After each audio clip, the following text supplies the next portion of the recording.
Welcome back to HFY Soundscape, the best channel for HFY sci-fi tales. The universe has a twisted sense of humor, and today, Jax Miller was the punchline. Silence in a pressurized cargo bay usually means safety, but for Jax, it was the sound of his sanity slowly leaking out of a hairline fracture. He wasn't supposed to be here. He was supposed to be on a beach on Earth too, sipping something blue and forgetting that titanium alloy existed. Instead, he was buried deep in the bowels of the Obsidian Spire, a refueling station at the edge of the Andromeda Rift.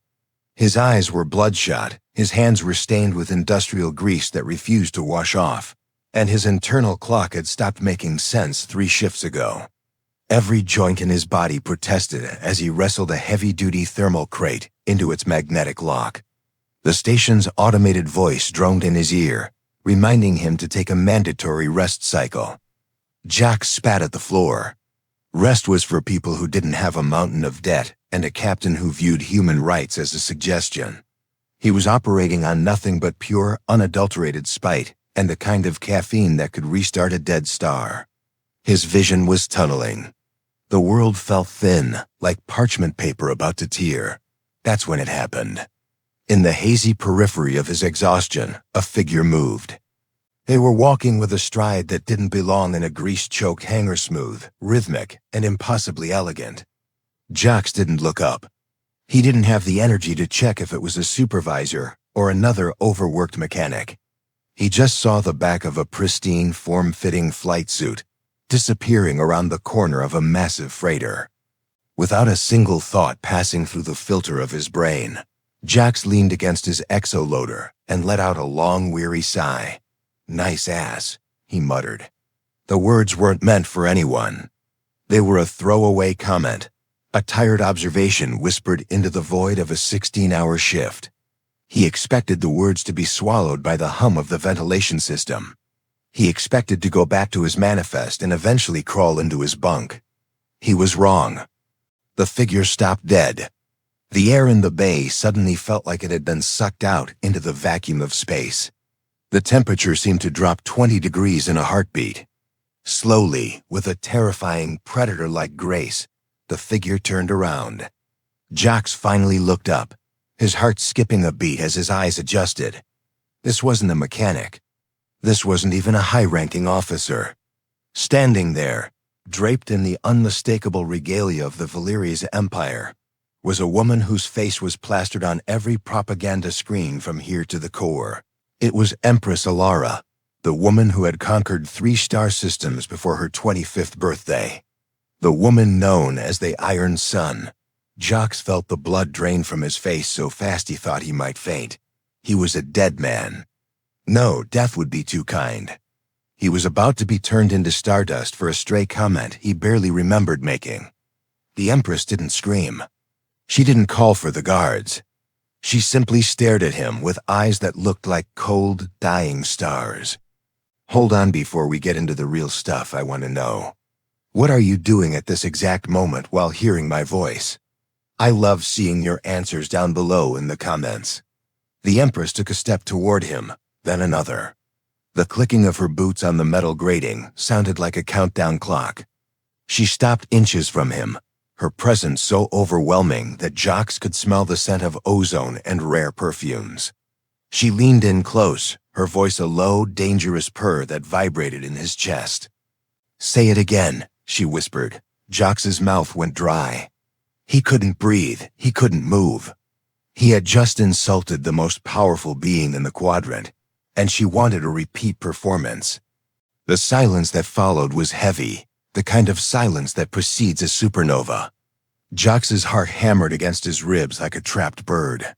He looked into Empress Elara's eyes that had stared down galactic senates and commanded the destruction of worlds, and for a split second, he saw something that wasn't supposed to be there. It wasn't anger. It wasn't the cold fury of an insulted monarch.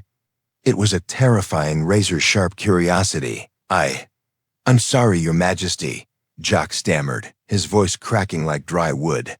"I didn't realize. The light, the coffee. I didn't ask for an apology, Spacer," she interrupted. her voice cutting through his excuses like a monomolecular blade. She took another half-step forward, forcing Jax to lean back against the cold metal of the cargo crate. I asked you to repeat yourself. You had a thought. You expressed it. In my world, honesty is a rare commodity. Most people spend their lives crafting lies to please me or hiding their fear behind protocol. But you spoke as if I were a ghost. Jax swallowed hard. His brain was screaming at him to run, but his legs felt like they had been welded to the floor. The HFY spirit, that stubborn, reckless human streak that often got his species into trouble, vied with his basic survival instinct. He realized then that the Empress wasn't just testing him. She was savoring the sheer audacity of the moment. No one spoke to her without a script. No one saw her as a human being or even a physical being. She was an icon, a goddess, a terrifying force of nature. And he had just treated her like a girl at a transit hub. "I'm just a cargo tech, ma'am," Jax whispered, his pulse beginning to steady as a strange, numb calm took over. If he was going to die, he might as well die standing up. He looked her square in the face, noting the slight tilt of her head. "I've been working 16 hours. My brain is fried." I wasn't trying to be disrespectful. I was just being honest. Elara's lips twitched. It wasn't quite a smile. It was more of a predator acknowledging a particularly brave piece of prey. She reached out, her gloved hand hovering near his shoulder, tracing the rough, grease-stained fabric of his jumpsuits. The contrast was jarring. The high-born ruler of billions and the low-born laborer who smelled of recycled air and machine oil. "Honesty," she mused, the word sounding foreign on her tongue. "Tell me, human, if I were to order my guards to vaporize you right now, would your last words be an apology? Or would you stand by your assessment?" Jax felt a bead of sweat roll down his temple. He knew the history of the Valeria's empire. They didn't value mercy. They valued strength.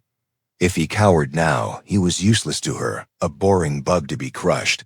But if he pushed back— "If I'm going to the great beyond for a compliment," Jax said, his voice gaining a sudden dangerous edge of bravado, "then I might as well go out with my dignity intact. You heard what I said. I meant it.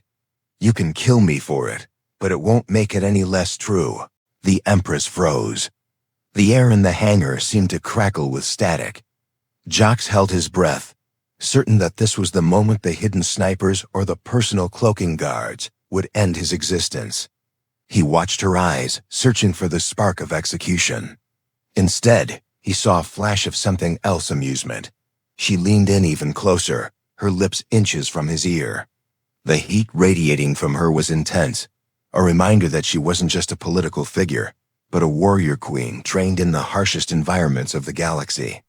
"You humans are such strange creatures," she whispered. "So fragile, yet so incredibly bold. You speak to a queen as if she were a commoner, and you face death with a joke on your lips." She pulled back, her eyes scanning his exhausted face, the dark circles under his eyes, and the defiant set of his jaw. She seemed to be making a decision, one that defied every law of her empire and every tradition of her bloodline. "What is your name, Spacer?" she asked. Jax Miller," he replied, his voice barely a whisper. "Well, Jax Miller," she said, her expression hardening back into the royal mask she wore so well. "You've done something no one has dared to do in a decade. You've surprised me. And because you've surprised me, I find myself in a difficult position. I should execute you for your insolence. It is the law." Jax felt the cold dread return, heavier than before. But then, she reached into the folds of her royal sash and pulled out a small, glowing data shard. "However," she continued, "I have a need for someone who doesn't know how to lie. Someone who sees what is right in front of them without the fog of politics. Come with me." "Come with you?" "Where?" Jax asked, his mind reeling. "To the inner sanctum," she said, turning her back on him and walking toward her private shuttle. "And don't worry about your shift. I've just bought your contract. You don't work for the station anymore, Jax. You work for the crown." Jax stood there, stunned. He looked at the heavy crates he had been moving, then at the retreating back of the most powerful woman in the galaxy. He had just been hired by the Empress because of a sleep-deprived comment about her anatomy. But as he took his first step toward the shuttle, he realized this wasn't an invitation to a palace. It was an invitation to a war zone of a different kind. "And Jax?" She called out over her shoulder without looking back. "Yes, Your Majesty?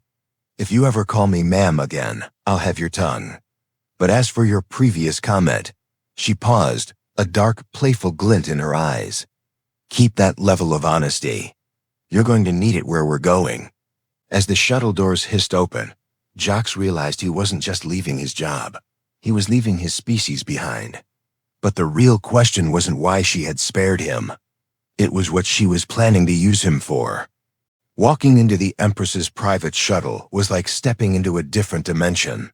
The air didn't smell like recycled sweat and ozone. It smelled like rain on a garden world Jax had only ever seen in halls. The walls were lined with shimmering obsidian, and the floor felt like walking on a cloud. Jax looked down at his boots, caked in grease and station grime, leaving dark, ugly streaks on the pristine surface. He felt like a virus in a clean room. "Sit," Elara commanded, gesturing toward a chair made of liquid metal that reshaped itself as she sat across from him. Jax sat, but he couldn't relax. Every muscle was coiled. He was a human, a species known for being the cockroaches of the galaxy, hard to kill, stubborn as hell, and prone to making a mess of things. But sitting across from a Valeria's royal made him feel small. He watched her as she removed her formal gloves, revealing hands that were scarred at the knuckles. She wasn't just a figurehead. She was a brawler. "You're wondering why you're not in a vacuum chamber right now," she said, her eyes boring into his. "You're wondering why a queen would take a common laborer into her confidence after such a crude remark." "The thought crossed my mind," Jax admitted, his dry throat making his voice rasp. "Usually, people in my tax bracket don't get invited to tea with the Iron Sun. They get a one-way ticket to the airlock." Elara leaned back, a cold smile playing on her lips. "The Iron Sun, is that what they call me in the lower decks? It sounds cold, distant, which is exactly the problem.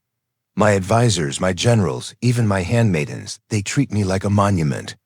They tell me what I want to hear. They filter the universe, so I only see the polished version." She leaned forward, her gaze intensifying. "But you looked at me and saw flesh and blood. You were so tired, so human, that you forgot to be afraid. I need that, Jax. My empire is fracturing. There is a rot in the High Court, a conspiracy of silence that is shielding a traitor. I need eyes that haven't been trained to look away. I need someone who doesn't give a damn about protocol." Jax let out a short, cynical laugh. "You want a spy? I'm a mechanic, Your Majesty. I fix thrusters. I don't navigate court politics. I don't need a spy," she snapped, her voice like a whip. "I have thousands of those. I need a truth teller. Someone who will stand behind me in a room full of vipers and whisper the things no one else has the guts to say, even if those things are impolite." Suddenly, the shuttle shuddered. A heavy thud vibrated through the floor, followed by the shrill scream of an alarm. The lights flickered from a calm gold to a frantic strobing red. "Direct hit," a voice crackled over the intercom. "Ambush! 3 cloaked raiders coming out of the station's shadow." Jax's instincts kicked in. This wasn't politics. This was physics and flying metal. He looked at the Empress. She hadn't moved a muscle, but her hand was already on the hilt of the ceremonial yet very functional blade at her side. "It seems the traitors are impatient," she said calmly, though her eyes burned with a lethal fire. "We need to get to the cockpit," Jax shouted over the sirens. "If those are raiders, they aren't here to talk. They're here to turn this shuttle into an expensive coffin." Another blast rocked the ship, sending Jax sprawling. He looked up to see a ceiling panel collapse, sparking wires dangling like lethal vines. The Empress stood up, looking at the chaos with a grim satisfaction. "Show me that human spirit I've heard so much about, Jax Miller," she said, her voice steady even as the ship began to spin. Save your queen, and perhaps I'll let you say it one more time. Jax scrambled to his feet, his mind racing through the schematics of this ship type. He knew where the manual override was, but it was behind a bulkhead that was currently melting. He had no tools, no weapons, and his only ally was a woman who could have him killed for a sneeze. But as the hull groaned under the pressure of another incoming missile, Jax realized one thing: he wasn't just a mechanic anymore. He was the only thing standing between the Empress and the void. The shuttle groaned, a sound like a giant beast being flayed alive. Jax knew that sound. It was the structural integrity field buckling under a localized plasma burst. If they didn't act in the next 60 seconds, the obsidian spire wouldn't just be his former workplace. It would be his tombstone. The cockpit is sealed. Elara shouted over the roar of escaping atmosphere. The pilot isn't responding. They've used a neural scrambler pulse. Jax didn't waste time with royal titles. He lunged toward the maintenance crawlspace near the floor. Then we don't go through the door. Empress, I need your blade, now. Elara didn't hesitate. She drew the shimmering obsidian steel and handed it to him hilt first. Jax didn't use it to fight. He jammed the tip into the seam of a floor plate and heaved. With a scream of protesting metal, the panel popped. Get in, he yelled. The manual cooling lines run under the floor.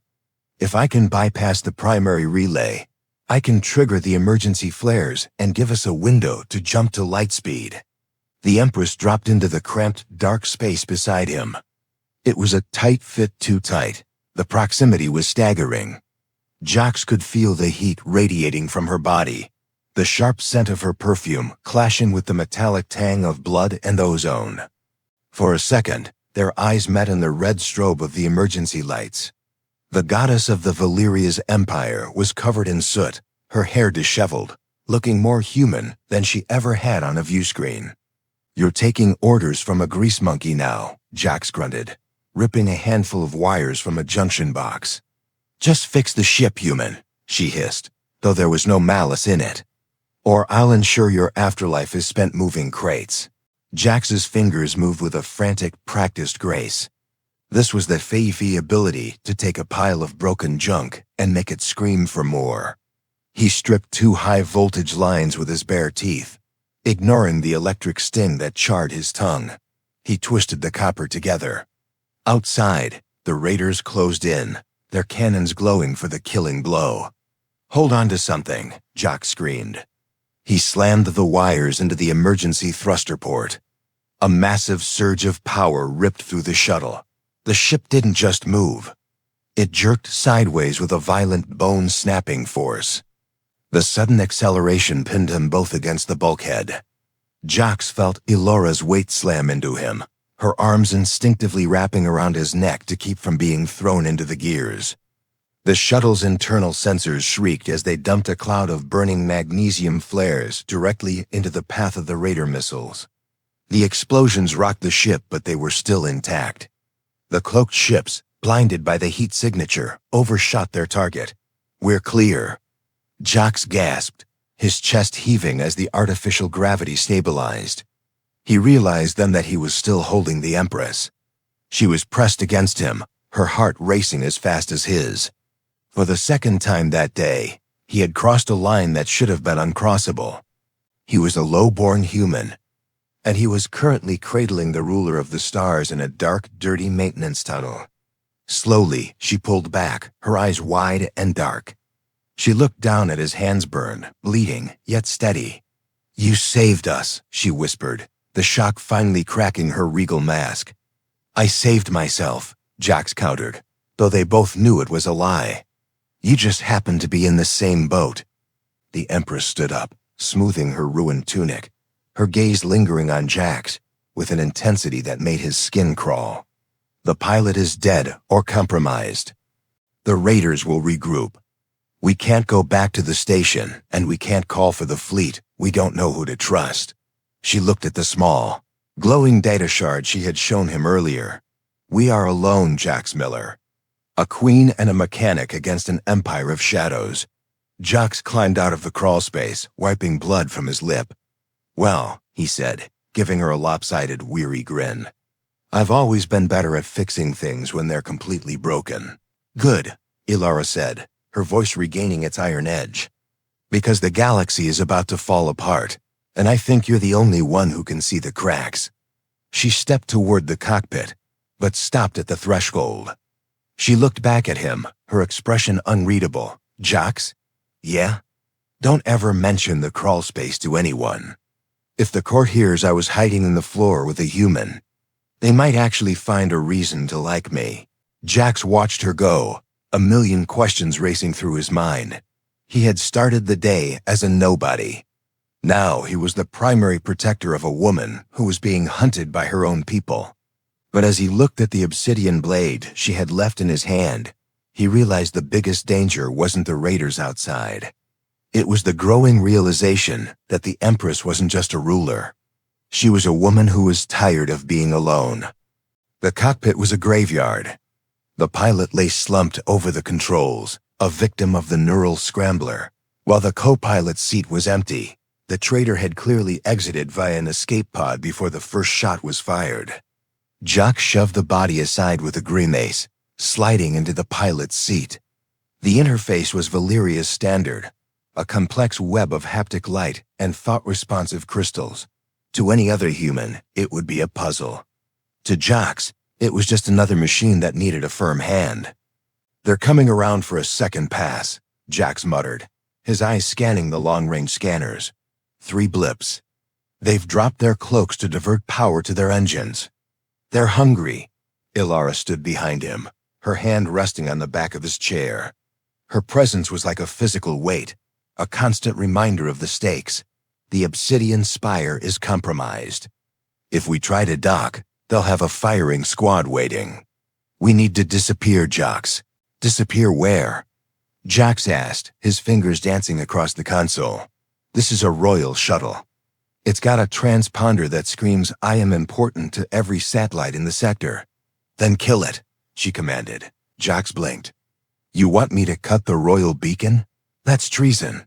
If the fleet finds us without a signal, they'll treat us as a pirate vessel. They'll shoot first and ask questions once we're space dust.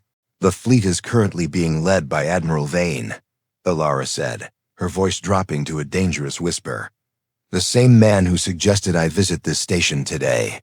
If we broadcast our location, we are dead. Cut the beacon, now. Jax didn't argue. He reached under the dash, found the gold-plated casing of the transponder, and ripped it out with a violent yank. The ship's internal lights dimmed as the system registered the death of the vessel. On the radar, the 3 raider ships slowed down, confused by the sudden disappearance of their target's electronic signature. We're ghosts, Jax said, but his relief was short-lived. But ghosts don't have enough fuel to reach the next star system. We're on emergency reserves, ma'am, Your Majesty. There is a moon, she said, pointing to a small, cratered rock orbiting a gas giant on the edge of the system. Caldor 4. It's a graveyard for old mining ships. If we can put this bird down in the scrap heaps, they won't find us with a visual scan. Jax looked at the moon. It was a jagged, atmospheric nightmare. Landing there was suicide. Staying here was murder. Caldor 4 it is. Brace yourself. This isn't going to be a luxury landing. As the shuttle hit the upper atmosphere of the moon, the ship began to vibrate violently. The heat shields, damaged from the earlier ambush, started to glow a terrifying cherry red. Jax fought the controls, his muscles screaming as he forced the nose up. Beside him, the Empress didn't scream. She didn't even flinch. She just watched him, her eyes fixed on his profile with a strange, unnerving intensity. The ship skipped off the atmosphere like a stone on water before plunging into the thick, sulfurous clouds. Visibility dropped to 0. The proximity alarms were a solid, deafening shriek. I can't see the ground, Jax yelled over the roar of the wind.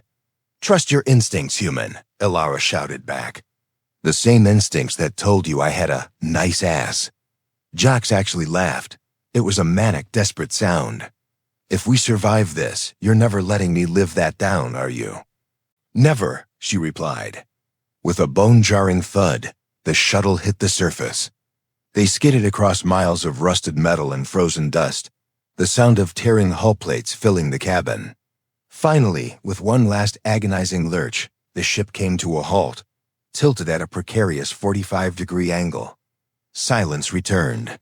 Jax slumped forward, his forehead resting on the cool glass of the console. He was alive. He was actually alive. He turned to look at Elara, who was tangled in the safety webbing of the observer seat. Her hair was a mess. A streak of carbon score marked her cheek, and yet, she looked more radiant than any holo broadcast he'd ever seen. "You okay?" he asked softly. She looked at him, and for the first time, the Empress was gone. There was just Elara. "I've never been better, Jax Miller. Now get us out of these belts. We have a moon to hide on and a conspiracy to unravel." But as Jax unbuckled his harness, he saw something on the external camera that made his heart stop. A red light was blinking in the darkness of the scrap heap outside. They weren't the only ones on Caldor 4. Jax froze. That red light wasn't the steady pulse of a distress beacon, or the flicker of a short-circuiting scrapbot. It was rhythmic. It was searching. It was the optical sensor of a Valeria's Reaper drone, a high-end hunter-killer usually reserved for planetary pacification. "Don't move," Jax whispered, his hand catching Elara's arm. "Sensor sweep. If we trigger a thermal spike, that thing will put a railgun slug through the cockpit before we can say sorry." The Empress followed his gaze, her body tensing under his touch. For a long minute, they sat in the darkness, the only sound the slow, metallic ticking of the cooling engines. The red beam swept across the cracked viewport, bathing them in a bloody glow for 3 agonizing seconds before moving on toward a pile of rusted freighter hulls. "They were waiting for us," Elara breathed, her voice tight with a realization that cut deeper than any blade. "They didn't just ambush us in space. They knew exactly where I would run. My safe emergency coordinates were compromised." Jax let out a breath he didn't know he was holding. "This isn't just a coup, Elara. This is a setup. Someone didn't want you dead in space. They wanted you grounded, isolated, and cornered on a dead moon where no one can hear the screams. Then we changed the game," she said, her eyes flashing with that familiar, dangerous fire. "They expect me to hide in the wreckage like a frightened animal. They expect you to be a useless casualty. They don't know that humans are the masters of turning junk into weapons." Jax looked around the ruined shuttle. Most of the high-tech systems were fried, but the cargo bay was full of supplies he'd loaded himself back at the station.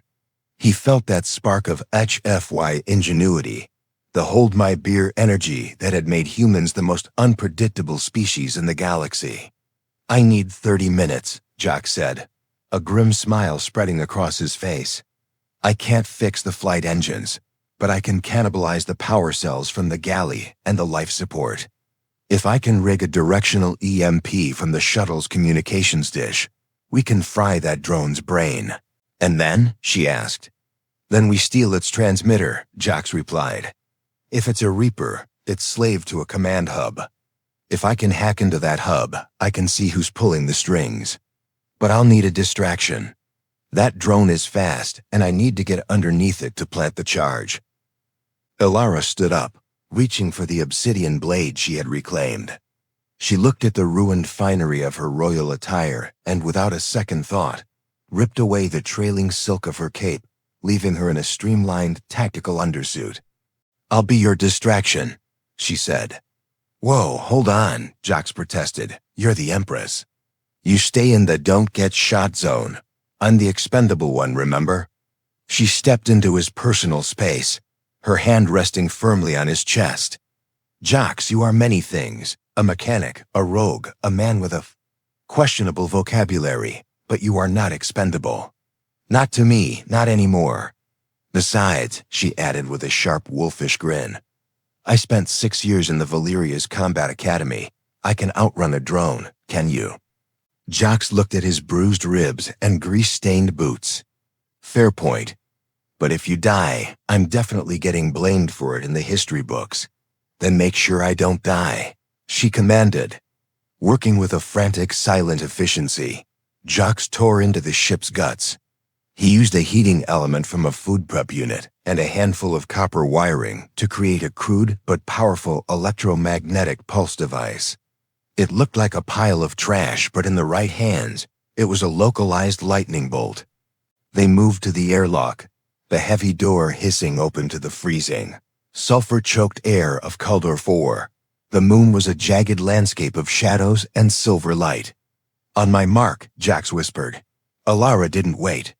She bolted from the shadows of the shuttle, her silhouette a blur of motion against the gray dust. The Reaper drone immediately pivoted, its red eye locking onto her. A mechanical whine filled the air as its weapons powered up. "Hey, over here, you overgrown toaster," Jax yelled, popping up from behind a pile of crates 50 yards away, waving a flare.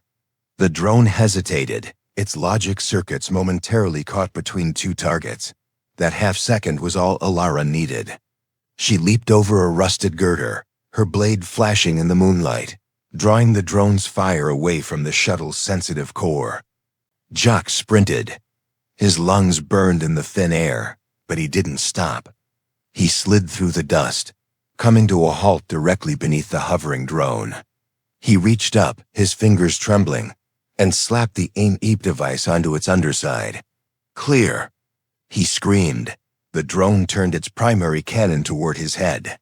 Jax closed his eyes, his finger hitting the trigger. Crack!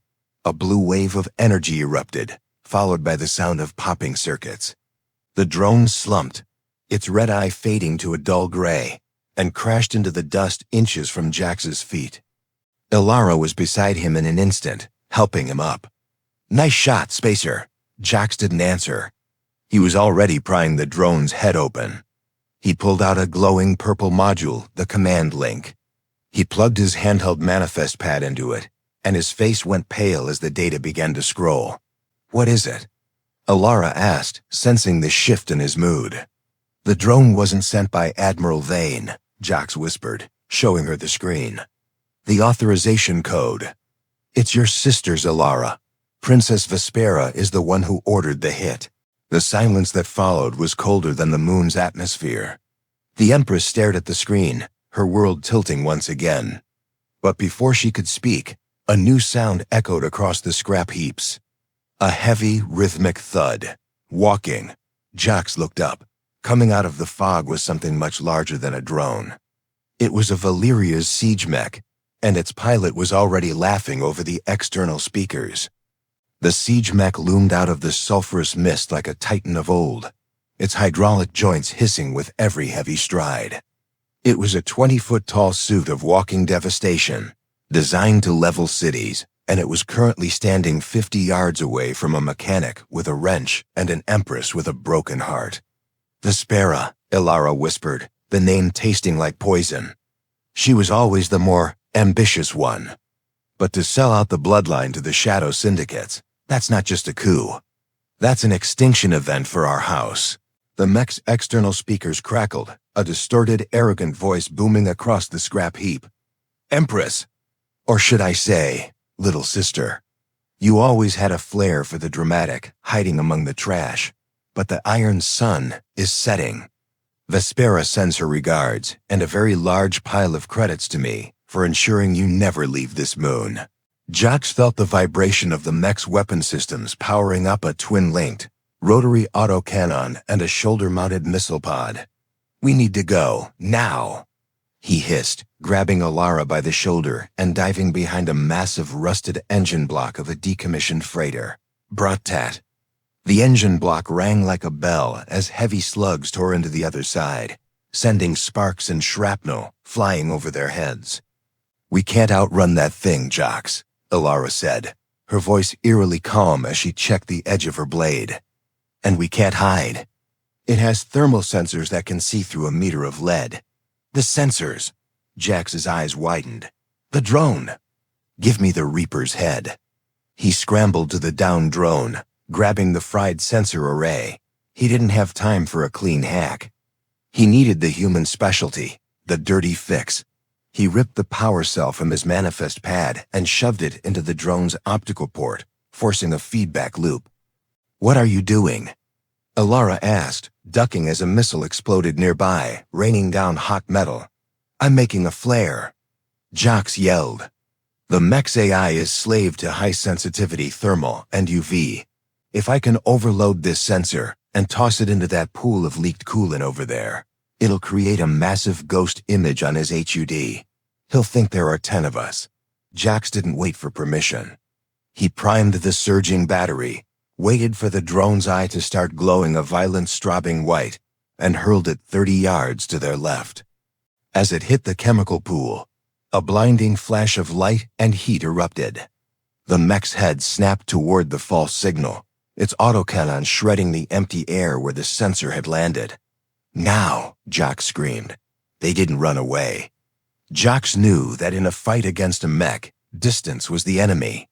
You had to get inside the dead zone, the area too close for the long-range cannons to tilt down. They sprinted toward the towering machine, sliding between its massive piston-driven legs, just as it realized it had been tricked. You're insane, human. The pilot roared, trying to stomp on them, but the mech was too top-heavy to maneuver quickly in the soft metallic dust of the scrap heap. Jax looked up at the underbelly of the beast. He saw the primary hydraulic line, the Achilles heel, of the Valyria's siege model. It was protected by a thick plate, but the plate had been damaged by the crash debris earlier. Elara, the plate. I need a gap. The Empress didn't miss a beat. She used Jax's shoulder as a stepping stone, launching herself into the air with the grace of a star leopard. Her obsidian blade glowed as she jammed it into the hairline fracture of the armor plating, using her entire body weight to pry it open. With a scream of metal, the plate buckled. Jax reached into his tool belt and pulled out his heavy-duty magnetic welder.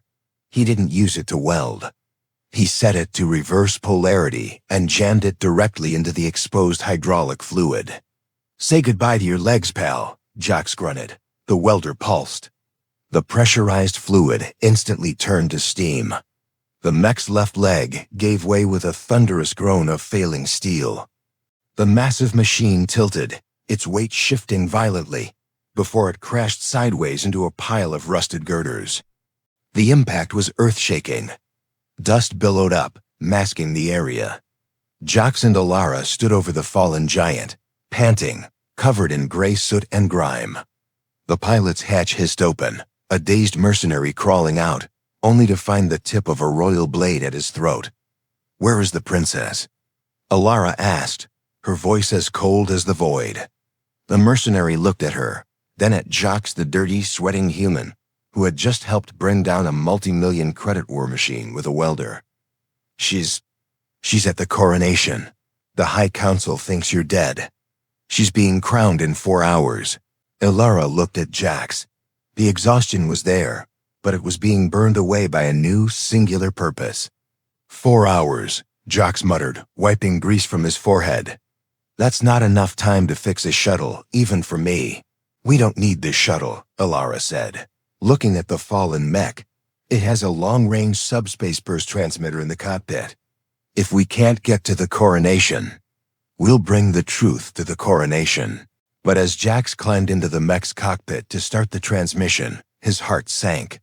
The transmitter was locked behind a biocode 1 that only a royal or a high-ranking traitor could unlock. And Elara's biocode had already been flagged as deceased by the system. It won't recognize me, Elara whispered, staring at the flashing red access-denied screen. I'm a ghost in my own empire. Jax looked at the screen, then at her. He felt that reckless human spark again. Maybe it won't recognize the Empress, but I bet it'll recognize a nice ass if we give it a reason to listen. What are you talking about, Jax? Elara asked, her brow furrowing as she looked at the access denied, flashing across the mech's console. The biocode is DNA locked. If the central hub says I'm dead, this console is nothing but a very expensive seat. Jax didn't look up. His hands were already deep in the wiring beneath the primary display. The system isn't just checking your DNA, Elara. It's checking your status. When Vespera declared you dead, she didn't just delete your file, she archived it. To the computer, you're a closed file. But every archive has a backdoor for maintenance. He pulled a small, jagged piece of copper from his pocket, the same scrap he'd used to short-circuit the drone. Humans have a saying, if it ain't broke, don't fix it. But if it's locked, break it. I'm going to trick the mech into thinking it's undergoing post-mortem system recovery. It'll pull your data from the archive to verify the remains. For a split second, the line will be open. And in that second, Elara pressed, leaning over his shoulder. In that second, you broadcast, Jax said. His teeth gritted as he touched two live leads together. Not a plea for help. Not a royal decree. You send the raw footage from that drone I hacked, the one showing Vespera's personal authorization code on the kill order. We don't talk to the council. We talk to the people. The mech's cockpit sparked, the smell of burnt plastic filling the small space. Suddenly, the screen flickered. The red "Denied" turned into a pulsing amber recovery mode. Now! Jax yelled. It's only going to stay open for 30 seconds. Elara didn't hesitate. She grabbed the recording device Jax had salvaged from the drone and slammed it into the data port. Her fingers flew across the haptic interface with a speed that spoke of her years of tactical training. On the screen, a progress bar began to crawl. 10%, 30%, 50%. Outside, the wind on Calder 4 began to howl, a storm of sulfur and metal dust whipping against the mech's hull. But inside, the tension was even higher. 60%, Jax whispered, his hand holding the wires steady even as they began to sear his palms. Come on. Come on. Suddenly, the mech's external sensors shrieked. A shadow fell over the cockpit. Jax looked at the external monitor and felt his stomach drop. High above, descending through the clouds, was a Valeria's heavy destroyer. Vespera wasn't taking any chances. She had sent a ship capable of glassing the entire moon. They're locking onto our transmission, Jax shouted. They're going to level this coordinate. 80%. Elara cried out, her eyes fixed on the screen. Just 10 more seconds, Jax. The ground began to shake as the destroyer's primary ion cannons began to glow in the upper atmosphere. The air around the mech began to hum with static, the precursor to an orbital strike. 90%. 95%. The screen flashed green. Upload complete. The signal shot out from the mech's array. A high-frequency burst that bypassed the station's filters and slammed directly into every public view screen, every personal comlink, and every military HUD in the Valeria's empire. Across the galaxy, billions of people suddenly saw the face of Princess Vespera, her voice cold and clear as she authorized the execution of her own sister. We got it, Jax exhaled, collapsing back against the pilot's seat. But there was no time to celebrate. The sky above them turned a blinding, brilliant white. The destroyer had fired. Jax, move! Elara screamed. She lunged for him, wrapping her arms around his waist as she hauled him out of the cockpit hatch, just as the first ion bolt hit the scrap heap 50 yards away. The force of the explosion sent them tumbling through the air, rolling down a hill of rusted ship parts as the world behind them dissolved into a pillar of blue fire. Jax hit the ground hard, the air driven from his lungs. For a long moment, everything was black. Then, the sound of the wind returned, followed by the distant receding rumble of the destroyer's engines. He opened his eyes to see Elara hovering over him.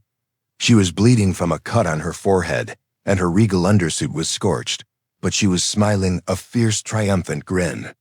Did it work? Jax rasped, tasting copper in his mouth. Look, she said, pointing to the sky. The destroyer wasn't firing again. In fact, it was breaking orbit. Its lights were flickering in a specific pattern, the universal signal for standing down. The crew saw the broadcast, Elara whispered. They aren't hunting us anymore. They're going home to arrest a traitor. Jax let out a long, shaky breath and closed his eyes. Great. Does that mean I can finally go on my vacation? Elara laughed, a rich, genuine sound that seemed to chase away the gloom of the moon. She sat down in the dust beside him, her shoulder touching his. Not quite, Jax Miller. My sister is finished, but the Empire is in chaos. I need someone I can trust to help me put it back together. Someone who isn't afraid to tell me when I'm being an ass." Jax looked at her, really looked at her, and for the first time, he didn't see an empress. He saw a partner. "You're a lot of work, you know that." "I've been told," she replied. But as they sat there in the wreckage of a moon, waiting for the retrieval shuttles to arrive, Jax noticed a small blinking light on his manifest pad. It was an encrypted message sent from a source he didn't recognize. He opened it, and his blood turned to ice. It was a single image, a map of Earth with a red target painted over the very city where Jax had been born. And beneath it, a message. The Empress was just the beginning. The humans are next. The victory on Calder 4 felt hollow the moment that image flickered onto Jax's screen. The red target over Earth wasn't just a threat, it was a declaration. While they had been playing a game of thrones within the Valeria's empire, a much darker shadow had been creeping across the stars. "Jax, you've gone pale," Elara said, her hand reaching for his. "The destroyer's turning back to pick us up. We won. Vespera's regime is collapsing by the second." Jax didn't speak. He simply turned the manifest pad toward her. The glowing red dot over the blue marble of Earth seemed to pulse like a heartbeat on its last legs. Elara's expression hardened. "The Void Stalkers. I thought they were a myth, a bedtime story told to cadets to keep them from wandering too far into the uncharted sectors." "They're not a myth anymore," Jax said, his voice dropping to a low, dangerous growl. "The signature. It's not Vespera's, it's older. It's the same frequency as the neural scrambler that hit your pilot." She wasn't acting alone, Elara. She was being funded and guided by something that wants us all gone. The HFY spirit within Jax, that dormant ember of human defiance, roared into a wildfire. It was one thing to fight for a queen. It was another to fight for the cradle of humanity. He stood up, despite the ache in his ribs and the burns on his hands. The retrieval shuttle was visible now, a speck of light growing larger as it descended toward their position. "We have to get to the Vanguard," Elara said, referring to her flagship. "If the Void Stalkers are moving on Earth, they'll have to pass through the Orion Gate. My fleet can intercept them, but only if I can convince the Admiralty that this threat is real. They'll believe you," Jax said, looking up at the approaching ship. "You've got the truth on your side now. And you've got a mechanic who knows their tech better than they do." The shuttle landed, and this time, the soldiers who stepped out didn't draw weapons. They knelt. The commanding officer, a battle-scarred veteran, approached Elara with his head bowed. "Your Majesty," he said, his voice thick with emotion. "The broadcast, we had no idea. The fleet is yours. Command us." Elara didn't waste time with ceremonies. "Get us to the Vanguard. Alert all sectors. We are at Stage 1 mobilization. And get this man a medical kit and the best engineering suite on the ship." "He's with me." As they stepped into the shuttle, Jax felt the shift in the air. The Iron Sun was no longer a cold, distant title. It was a beacon of hope. But as the shuttle broke atmosphere and the black expanse of space opened up before them, Jax saw the true scale of the problem. On the long-range scanners of the shuttle, thousands of tiny, light-eating distortions were emerging from the rift near the Orion Gate. They weren't ships in the traditional sense. They looked like shards of obsidian, silent and hungry. "They're already there," Jax whispered, his heart sinking. "Then we'll meet them there," Elara replied, her hand finding his and squeezing tight. "They think humans and Valerians are weak because we fight amongst ourselves. Let's show them what happens when we fight together." Jax looked at the screen, then at the Queen, who had gone from a target of a tired joke to the leader of a galactic resistance. He realized then that the nice-ass comment hadn't just been a blunder, it had been the catalyst for the only alliance that could save the galaxy. "Hey, Elara," Jax said as the shuttle prepared to dock with the massive flagship. "Yes, Jax. When this is over, I'm definitely taking that vacation. And you're coming with me." She smiled, a real, soft smile that didn't belong to an empress. "It's a date, Spacer. But the smile faded as the Vanguard's alarms began to wail. The first wave of the Void Stalkers had just opened fire on the Earth's orbital defense grid. The bridge of the Vanguard was a storm of activity. Holographic displays flickered with the desperate distress signals of Earth's orbital platforms. The Void Stalkers weren't just attacking. They were erasing. Their ships moved like ink in water, absorbing the fire from the human defense grids and returning it as concentrated beams of negative mass. "Status," Elara commanded, her voice ringing out like a clarion call over the chaos. "The human fleet is holding the line at the lunar gate, but they're being overwhelmed," a tactical officer shouted. "The stalker ships are phased. Our standard railguns are passing right through them." Jax was already hunched over the primary engineering console, his fingers flying across a keyboard he had modified with his own handheld manifest. "It's the neural scrambler tech on a planetary scale," Jax grunted, not looking up. "They're shifting their phase signature every time a projectile gets close. They're not dodging. They're just not there when the bullet hits. Can you fix it, Jax?" Elara asked, stepping up beside him. Jax looked at the readings. It was a mess. But then he saw it, the HFY solution. It wasn't about being more advanced. It was about being more stubborn. "I can't match their phase speed, but I can create a feedback loop that forces them to stay in our reality. If I can link the Vanguard's warp core pulse to the human defense grid, we can create a reality anchor. It'll turn the entire sector into a solid-state zone. No more phasing. No more hiding." "Do it," Elara said. "All ships, protect the Vanguard. Give Jax the time he needs." The battle that followed was the stuff of legends. The Valyri's fleet formed a protective shell around the flagship, taking the brunt of the dark energy beams. Jax worked through the heat and the smoke as the Vanguard groaned under the assault. He bypassed safety protocols that had been in place for centuries, screaming at the ship's AI to give him more power. "Just one more second," Jax roared, slamming his fist onto the final override.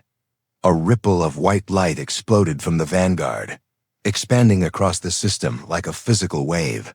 The effect was instantaneous. The shimmering, ghostly shapes of the Void Stalker ships suddenly solidified, turning into matte black hulls that were very much vulnerable. "They're solid," the tactical officer yelled. "Fire! All batteries fire!" The combined might of the Valyri's empire and the United Earth Fleet opened up. It wasn't a battle. It was a reckoning. The Stalkers, caught in their own hubris, were shredded by the very weapons they had ignored moments before. One by one, the obsidian shards shattered, dissolving into harmless dust. As the last of the enemy ships flickered out of existence, a deafening cheer erupted across the channels. Humans and Valyrians, species that had looked at each other with suspicion for generations, were shouting in a shared language of victory. Jax slumped against the console, his hands trembling. He felt a hand on his shoulder. He looked up to see Elara. She looked exhausted, her face smudged with soot, but her eyes were bright with a light that no star could match. "You did it, Jax," she whispered. "You saved Earth. You saved us all." "I told you," Jax wheezed, a tired grin spreading across his face. "I'm good at fixing things when they're broken." He stood up shakily and looked out at the view screen. The blue marble of Earth was still there, glowing in the light of the sun. For the first time in his life, Jax felt like he truly belonged somewhere, not just in a cargo bay, but here at the center of the galaxy. "So," Jax said, turning back to the Empress, "about that vacation. I hear Earth 2 has a beach that's actually quiet this time of year." Elara laughed, and, in front of the entire bridge crew, she did something that would be talked about for 1,000 years. She leaned in and kissed the dirty, grease-stained mechanic. "I think the Empress can make an exception for the hero of the galaxy," she said softly. Jax grinned. "Just remember, if you ever get tired of being the ruler of everything, there's always an opening for a co-pilot on my ship." "I'll keep that in mind," she replied. "But for now, I think we have a lot of honesty to bring back to the Empire." And as the Vanguard turned toward home, Escorted by the ships of Earth, Jax realized that sometimes the biggest changes in the universe don't start with a grand speech or a massive war. Sometimes they start with a tired man, a beautiful queen, and 2 words that were never supposed to be said.